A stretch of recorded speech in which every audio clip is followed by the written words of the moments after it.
Welcome back, my Jedi friends, and in today's video we discuss the question, what can you do when the world thinks you're mad? When you think you're a lunatic, they think you're a lunatic. Are you a lunatic? Let's dive into this one. Let's dive into this. So the first thing, let's start from a historic point of view. Back in the day, folks, if you had psychic skills or you had healing skills, then that could be easily interpreted as witchcraft, and you could have been burned at the stake for it. Burned at the stake.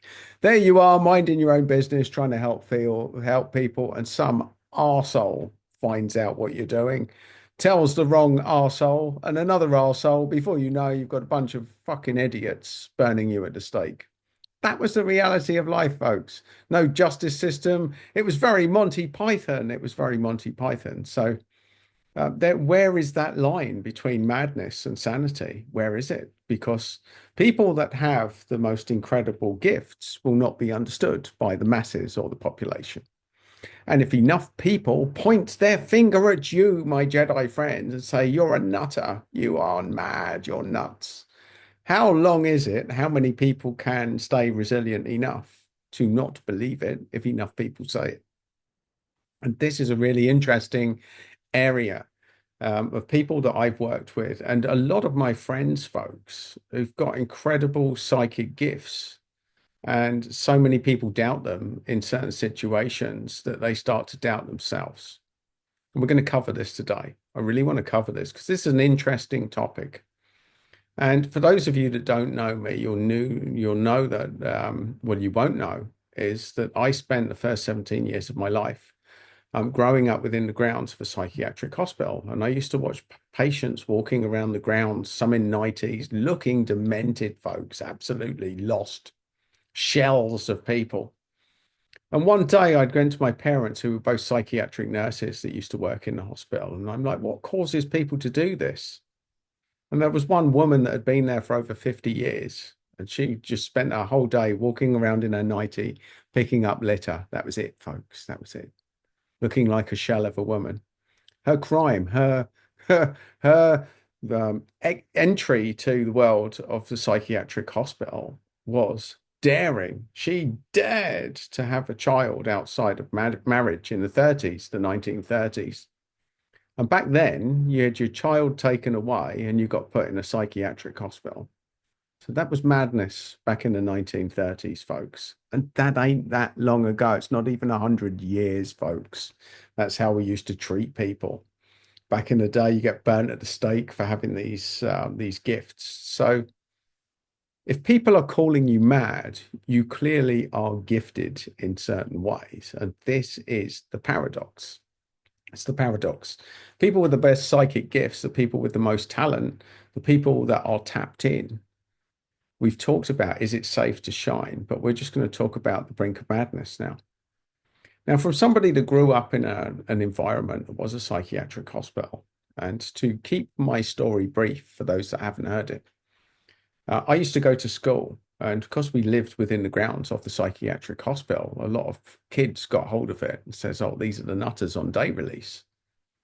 Now, for some people, you'd look at that and think, "Oh, that's so cruel." It actually worked massively in my favor because there really were bona fide nutters at our school, and they just weren't sure whether I was a psychiatric case or not.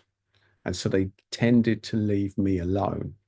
So sometimes it's a gift owning your madness, folks, especially if the whole world around you is calling you mad. Do you believe it? That's the question. Do you believe it? So here's a little story that I don't tell many people, but fuck it. I might as well say it now. Let's make it public on YouTube. So I had a very, very close friend back in the day. We trained together. I met her in attendance of a public speaking training program that I went to years ago, years and years ago, over 20 years, or around about 20 years. And I'll tell you now, her name was Sidra Jaffrey. And she went on from being very awkward with her skill set. And I knew that she was tapped in. I used to spend time with her, and she was very tapped in. And I watched her go through confidence issues, massive doubt issues.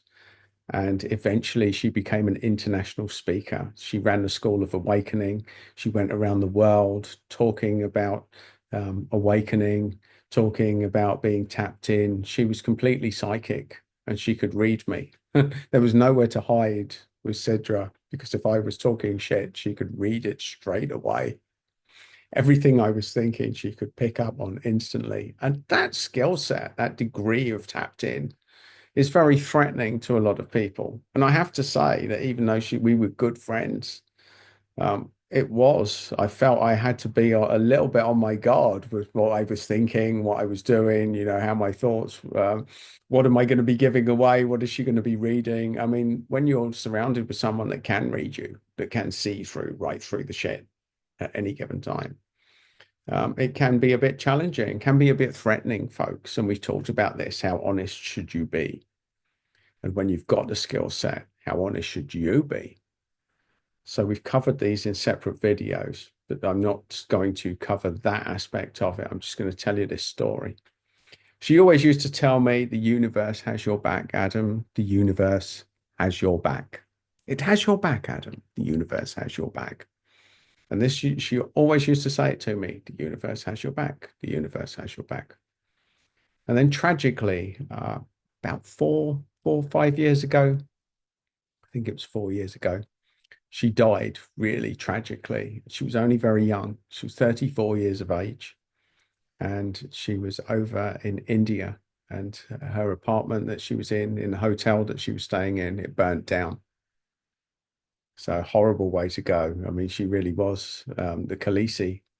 It was devastating to find out. It was very sad to find the loss of my friend.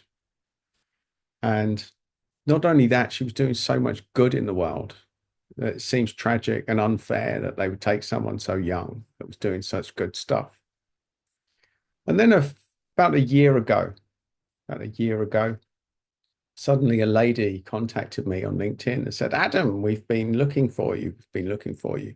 Thank God we found you. My whole team has been looking for you. And it was an Indian psychic lady that said that she was now channeling Cedra, who had told her to get in touch with me. Now, some things you can't explain, folks. You just can't explain it. But that was the moment I realized that, my friend has my back, even from the afterlife, folks, even from the afterlife. Now, does that make me a nutter for sharing this story? No doubt lots of people will think so. Lots of people will think so, folks. But fortunately, I'm long enough in the tooth now to not really give a fuck what anybody else thinks about it. I can share this story, and the people that are ready for it will get it. And those that aren't, well, by all means, actually help me with the algorithm. You can call me a fruitcake. Let's have the psychiatric chat line. By all means, jump on the comments, folks, and just share your belief system with me. And I will not give a fuck about it at the end unless it's in any way, shape, or form supportive or interesting, folks. If you want to troll me with your limiting beliefs, then by all means. Now, I coming from a medical background, from somebody that trained in the medical arts, from somebody that comes from the rational system, from somebody that needs to know how your physiology works, to enter the world of healing and people with psychic gifts was a challenge. It was a massive, massive challenge. And I took a lot of convincing, folks. I took a lot of convincing. And if you are one of these people with this psychic skill or this tapped in skill, the odds are you've learned not to trust yourself because the people around you don't get it. And this is a tragedy I see all the time with people in the world of being tapped in, empaths, sensitive people have these great skill sets, but they're surrounded by arseholes who just don't get it, and parents that don't get it.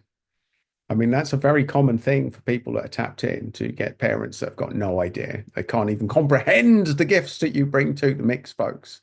So this is for me to say today that some stuff happens that you can't explain. If you're tapped in or anything out there happens, there's going to be a lot of people that don't believe it. There's going to be a lot of reason to doubt yourself if you listen to the army of absolute wankers that are going to come your way and give their tuppence worth on things they know nothing about. They know nothing about them, my Jedi friends. So part of the Jedi mindset is being able to accept these gifts when they come. And you'll know who you need to talk to them about. And it's probably in your best interest not to make them broadly available to everyone to see, like I am with this video. But fortunately, I don't care anymore, folks. I just don't care. I don't care what anyone thinks that doesn't get it. That doesn't get it. The people that need to see this message will see it, and maybe you'll get something out. Maybe you'll awaken, my Jedi friends. Maybe your aha moment will come through watching this video. I don't know, but I'm going to record it anyway. I'm going to put it out there, and I'm going to encourage you, even if everyone around you thinks you're a lunatic. Own it. There is nothing more fun than being a lunatic. There's nothing worse than being normal in today's world. I can't think of any worse insult than that, being normal. Who wants to be normal, folks? Not me. Not me. I don't want to be normal. I've never been normal. I do not identify as a normal person. No, I am slightly out there, folks, in case you haven't already realized that. So own your lunacy, folks, especially if you're surrounded by arseholes who are doubting your gifts. They're doubting all of your connections. They're doubting your psychic talents. They are doubting probably themselves and projecting that onto you, which is usually the way that it works, my Jedi friends, usually the way that it works. If you want to know about somebody, see how they talk about the people around them. They'll tell you about themselves through what they accuse others of. And that is the world of personal development for you, folks. There you go. You've just had it in a couple of sentences. So, my Jedi friends, own your talents, own your psychic gifts, tap into the Force, connect with the Force, and connect with the right people, because there's plenty of ourselves out there. And when you connect with the right people, you can synergize, you can harmonize, you can own your talents, you can own your gifts, you can feel better, you can shine your light, and you can own your power, my Jedi friends. So on that uplifting note, go and own your power, own your psychic gifts, feel better, and stop listening to ourselves. Do that, and you'll be all right, my Jedi friends. And if you want more little pep talks along the way to help you on this journey, then do like and subscribe to the channel. And if you want another one of my random videos, then you will find it just there, my Jedi friends.